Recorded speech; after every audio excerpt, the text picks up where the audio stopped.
வணக்கம்ங்க. நம்மளோட சப்ஸ்கிரைபர் எல்லாருக்கும் ரொம்பவும் நன்றி. நான் வெக்கேஷன் லீவ் ஸ்டார்ட் ஆனதுனால நான் வீடியோ போஸ்ட் பண்ண முடியல. கொஞ்சம் ஒர்க் இருந்தது. எனக்கு தெரிஞ்ச ஒரு சின்ன டிப் தான் உங்ககிட்ட நான் ஷேர் பண்ணுறேன். இது பாருங்கள், ஒரு பில்லோ கவரில் எவ்வளோ நூல் இழப்பிரிஞ்சிருக்கு. இந்த நூல் இழப்பிரிஞ்சதுனால அதில் சின்ன ஹோல் விழும்.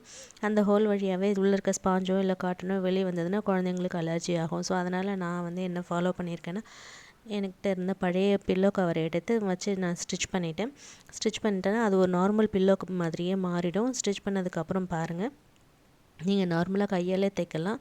தைச்சதுக்கப்புறம் சின்ன ஹோல் கூட இல்லாமல் நீங்கள் தைச்சி விட்டுருங்க. ஏன்னா குழந்தைங்க வீட்டில் இருக்கிறதுனால அந்த குழந்தைங்க என்ன பண்ணுங்க, சின்ன ஹோலையும் பெருசாக்கிடுவாங்க. அப்புறம் மறுபடியும் நீங்கள் ஸ்டிச் பண்ணுற மாதிரி சூழ்நிலை வரும்.